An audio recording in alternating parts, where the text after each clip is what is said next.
నడక నేడు ఈ మాటే తారక మంత్రం. ఈ రోజుల్లో ఏ డాక్టర్ని కలిసినా ముందుగా మనకు రోజు కాసేపైనా నడవడాన్ని అలవాటు చేసుకోమని చెబుతారు. నిజానికి రోజు కాసేపు నడిస్తే ఆరోగ్యంతో పాటు చక్కటి ఆనందం కూడా మన సొంతమవుతుంది. ఇక ఇప్పటికే గుండె జబ్బులతో బాధపడుతున్న వారికైతే నడకను మించిన వ్యాయామం మరొకటి లేదు. రోజు ఉదయమో సాయంత్రమో ఎప్పుడు వీలు చిక్కితే అప్పుడు కనీసం అరగంట సేపు వాకింగ్ చేస్తే చాలు. హృద్రోగులు తమ ఆరోగ్యాన్ని బేషుగ్గా ఉంచుకోవచ్చని చెబుతారు డాక్టర్లు. గుండె జబ్బు బాధితులకు నడక ఎందుకు మంచిదో, నడకతో వారికి వనుగురే ఆరోగ్య ప్రయోజనాలు ఏమిటో ఇప్పుడు తెలుసుకుందాం.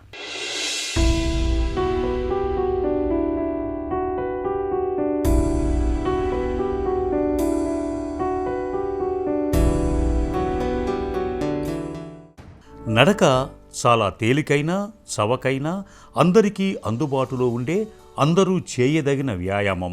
ప్రత్యేకమైన జంజాటాలేవీ లేకుండా ఎప్పుడైనా ఎక్కడైనా చేయటానికి వీలైన తేలికైన వ్యాయామం. అన్నింటినీ మించి ఎన్నో రకాల ప్రయోజనాలను మోసుకొచ్చే బహుళార్థ సాధక వ్యాయామం. అందుకే నడక అందరికీ మంచిది.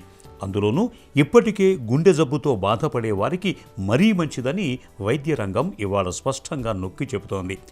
గుండె జబ్బు బారిన పడ్డాక చాలామంది వ్యాయామానికి దూరం అవుతుంటారు.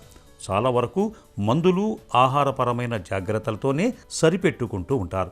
వ్యాయామం చేస్తే అలసిపోతామని, గుండెపై భారం పడుతుందని, గుండె దడ వస్తుందని, నీరసం ముంచుకొస్తుందని, ఇలా నానా రకాల సందేహాలతో మొత్తంగా వ్యాయామాన్ని ఆపేస్తూ ఉంటారు. నిజానికి మిగతా వ్యాయామాల మాట ఎలా ఉన్నా హృద్రోగులకు మాత్రం నడక నిజంగా ఒక దివ్యౌషధమని చెబుతారు డాక్టర్లు. సో హార్ట్ పేషెంట్స్కి ఏ ఫామ్ ఆఫ్ ఎక్సర్సైజ్ చేస్తే మంచిది, వీటిల్లో వాకింగ్ కామన్గా బెస్ట్ అని చెప్తూ ఉంటాం. సో హార్ట్ పేషెంట్స్కి మనం హార్ట్ని హెల్దీగా ఉంచడానికి చూడాల్సిన మోస్ట్ ఇంపార్టెంట్ థింగ్ గుండె మీద మనం ఒత్తిడి పెడుతున్నామా లేదా అనేది చూడాలి. సో కామన్గా చూస్తే కార్డియాక్ యాక్టివిటీ మనం చెప్తున్నప్పుడు హార్ట్ రేట్స్ అనేవి ఇంక్రీజ్ చేయాల్సిన అవసరం ఉంది. ఒక మనిషికి నార్మల్గా రెస్టింగ్లో హార్ట్ రేట్ ఎంత ఉంది, ఎక్సర్సైజ్ చేస్తున్నప్పుడు హార్ట్ రేట్ ఎంతవరకు పెరుగుతుంది, ఎంతవరకు మనం పెంచే అవకాశం ఉంది. సో ఒక మనిషికి మ్యాక్సిమం హార్ట్ రేట్ అనేది ఒక ఫార్ములా ఉంది, 220 మైనస్ ఏజ్. సో ఒక 50-year-old వ్యక్తిని మనం చూసుకుంటే ఆ వ్యక్తికి 220 మైనస్ 50 విచ్ ఈస్ 170. సో ఆ వ్యక్తికి 170 వరకు హార్ట్ రేట్ ఇంక్రీజ్ చేయొచ్చు. వీటిల్లో సుమారుగా 85% ఆఫ్ హార్ట్ రేట్ మనం ఒకవేళ అచీవ్ చేయగలిగితే హార్ట్ మీద మనం ఒత్తిడి పెడుతున్నట్టు లెక్క. సో ఆ మనిషి అప్రాక్సిమేట్లీ 140-150 హార్ట్ రేట్ ఇంక్రీజ్ చేయగలిగితే, ట్రెడ్మిల్ చేసి లేకపోతే రన్నింగ్ చేసి లేదా ఇతర ఏదైనా ఎక్సర్సైజ్ చేసి ఆ హార్ట్ రేట్ని పెంచితే అప్పుడు కార్డియాక్ యాక్టివిటీ కింద కౌంట్ అవుతుంది. ఆ హార్ట్ రేట్ని మనం రీచ్ అయినప్పుడు ఆ హార్ట్ బలపడుతుంది, బ్లడ్ సర్క్యులేషన్ ఇంప్రూవ్ అవుతుంది అండ్ హార్ట్ హెల్దీగా ఉంటుంది. ఇలా హార్ట్ రేట్స్ని పెంచే ఏ యాక్టివిటీ అయినా కూడా హెల్దీగా హార్ట్ని ఉంచుతుంది. వీటిల్లో కామన్గా మనం చూసే ఎక్సర్సైజ్ వాకింగ్, బ్రిస్క్ వాకింగ్ అంటాము. వాకింగ్ నార్మల్గా స్టార్ట్ చేస్తూ అలాగే మీ స్పీడ్ని మనం పెంచినప్పుడు హార్ట్ రేట్స్ని పెంచే అవకాశం ఉంటుంది. అండ్ హార్ట్ రేట్ ఒకవేళ పెరిగినప్పుడు అది హార్ట్ని హెల్దీగా ఉంచే అవకాశం ఉంది. గుండె జబ్బుతో బాధపడే వారికి నడక ఒక మంచి వ్యాయామం. నడకంటే మనకు తేలికగా అనిపించవచ్చు కానీ గుండె జబ్బు బాధితులకు ఇది ఎంతో మేలు చేస్తుందని అనేక అధ్యయనాల్లో స్పష్టంగా వెల్లడైంది. నడక అనేది నిజానికి ఏరోబిక్ వ్యాయామం. ఇది గుండె వేగం, శ్వాస వేగం పెరిగేలా చేస్తుంది. రక్తంలో ఆక్సిజన్ మోతాదులను పెంచుతుంది. ఫలితంగా గుండె, ఊపిరితిత్తులు బలోపేతమవుతాయి. నడకను ఒక వ్యాయామంగా సాధన చేయటం వల్ల రక్తనాళాలు బాగా విప్పారుతాయి. దీంతో అధిక రక్తపోటు తగ్గుతుంది. రక్తంలో గ్లూకోజ్ అదుపులో ఉంటుంది. కొలెస్ట్రాల్, ముఖ్యంగా ట్రైగ్లిజరైడ్ల మోతాదు తగ్గుతుంది. నడకతో కొవ్వు ఖర్చు కావటమే కాదు, కండరాల సామర్థ్యము మెరుగవుతుంది. వ్యాయామం చేసినప్పుడు ఎండార్ఫిన్లు విడుదలవుతాయి. ఇవి హాయి భావన కలిగిస్తూ మానసిక ఒత్తిడిని తగ్గిస్తాయి. సో వాకింగ్ చేస్తున్నప్పుడు దాంతో ఉండే అడ్వాంటేజ్ మనకు ఉన్నప్పుడు కంటిన్యూ చేస్తూనే ఉండాలి. అయితే కొన్నిసార్లు వాకింగ్ మన లిమిట్స్ని దాటి చేసి లేదా వాకింగ్ ఇబ్బంది పెడుతున్నప్పుడు ఈక్వల్లీ ప్రాబ్లం అవ్వచ్చు. సో వాకింగ్ మన కంఫర్ట్ జోన్లో ఉంటూ మనం చేస్తున్నంతసేపు ఏమీ ప్రాబ్లం లేదు.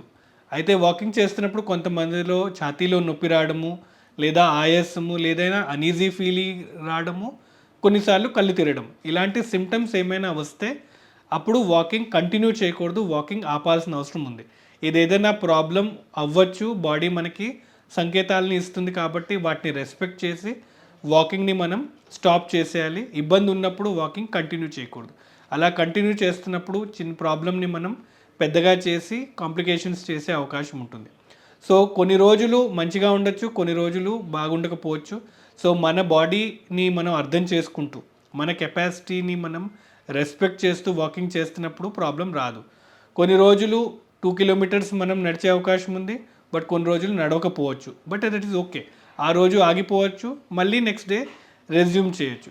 బట్ లేదు పంతానికి వెళ్ళి నేను 2 కిలోమీటర్స్ వాక్ చేయాలని మనం పుష్ చేస్తున్నప్పుడు ప్రాబ్లమ్స్ క్రియేట్ చేసే అవకాశం ఉంది. So any uneven symptoms, any unusual symptoms వస్తే, chest pain, breathing difficulty, giddiness, ఇవి కామన్గా చూసే సిమ్టమ్స్. ఈ సిమ్టమ్స్ వస్తే డెఫినెట్లీ స్టాప్ చేయాలి. స్వెట్టింగ్ ప్లస్ మైనస్, కొంతమందిలో స్వెట్టింగ్ వస్తుంది, హ్యూమిడ్గా ఉన్నప్పుడు లేదా ఎండగా ఉన్నప్పుడు స్వెట్టింగ్ రావచ్చు. బట్ స్వెట్టింగ్తో పాటు అనీజీగా ఉంటే ఆపేయాలి. నార్మల్గా ఉండే స్వెట్టింగ్ వస్తే యూ కెన్ స్టిల్ కంటిన్యూ. గుండెను భద్రంగా ఉంచుకునేందుకు ఓవైపు మందులు, మరోవైపు ఆహార నియమాలు పాటించాల్సిందే. అయితే ఈ జాగ్రత్తలతో పాటు రోజు కాసేపు నడవటం కూడా అవసరమే. అప్పుడే గుండె జబ్బు ఉన్నప్పటికీ జీవితాన్ని హాయిగా నెగ్గుకు రావచ్చు. హృద్రోగులు నడకను ఎప్పుడైనా మొదలు పెట్టచ్చు. అయితే 45 దాటిన వారు, అలాగే నడిస్తే ఆయాసం, గుండె నొప్పి, అధిక రక్తపోటు వంటి సమస్యలు గలవారు మాత్రం ముందుగా డాక్టర్ను సంప్రదించి నిర్ణయం తీసుకోవాలి. ఆరుబయట లేదా ట్రెడ్మిల్పై నడవటం మంచిది. అయితే హృద్రోగులు ఒక ప్రాథమిక నియమం గుర్తుపెట్టుకోవాలి. ఎక్కువ వేగంతో తక్కువ దూరాలు నడవటం కంటే తక్కువ వేగంతో ఎక్కువ సమయం నడిస్తే మంచిది. ఉదయం వేళ వాకింగ్ చేయటం ఇబ్బందిగా ఉంటే సాయంత్రం కూడా నడవచ్చు. సాయంత్రాలు నడకకు వెళ్తున్నప్పుడు పొట్టలో కాస్త ఖాళీ ఉండేలా చూసుకోవాలి. కడుపు నిండా ఆహారం తీసుకొని వాకింగ్ చేయటం హృద్రోగులకు ఏమంత మంచిది కాదు. సో వాకింగ్ డైలీ చేస్తే దాంతో లాంగ్ టర్మ్లో అడ్వాంటేజెస్ ఉన్నాయి. వాకింగ్ చేయడం ద్వారా ఒకటి, బ్లడ్ సర్క్యులేషన్ అనేది ఇంప్రూవ్ అవుతుంది, బ్లడ్ ప్రెషర్ కంట్రోల్లో ఉంటుంది, ఇన్ఫ్లమేషన్ తగ్గుతుంది. అండ్ ఒకవేళ ఆల్రెడీ హార్ట్ అటాక్ లేదా ప్రాబ్లం ఉన్న వాళ్ళలో, అంటే ఇన్ కేస్ బ్లాకేజెస్ ఆల్రెడీ ఉంటే వాళ్ళలో బ్లడ్ సర్క్యులేషన్ కూడా ఇంప్రూవ్ అవుతుంది.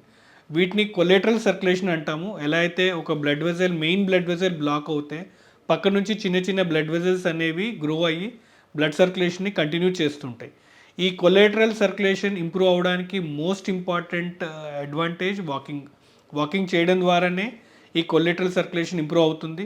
అండ్ ఈ కొలేటరల్ సర్క్యులేషన్ రావడం ద్వారా ఒకటి, హార్ట్ అటాక్ వచ్చే రిస్క్ మనకి తగ్గుతుంది. రెండు, ఇన్ కేస్ హార్ట్ అటాక్ వచ్చినా హార్ట్ అటాక్తో వచ్చే డ్యామేజ్ని మనం తగ్గించే అవకాశం ఉంటుంది.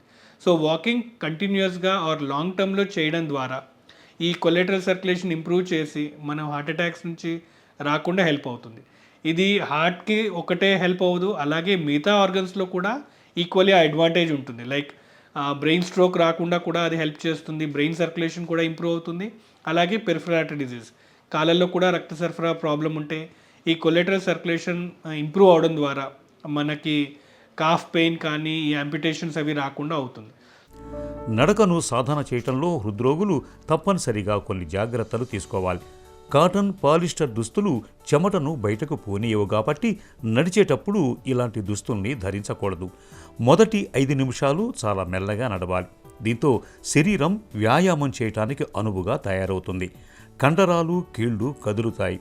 ఒకేసారి వేగంగా నడవటం మొదలు పెడితే కండరాలు పట్టేయటం, కీళ్ల నొప్పుల వంటి ఇబ్బందులు ఎదురవుతాయి.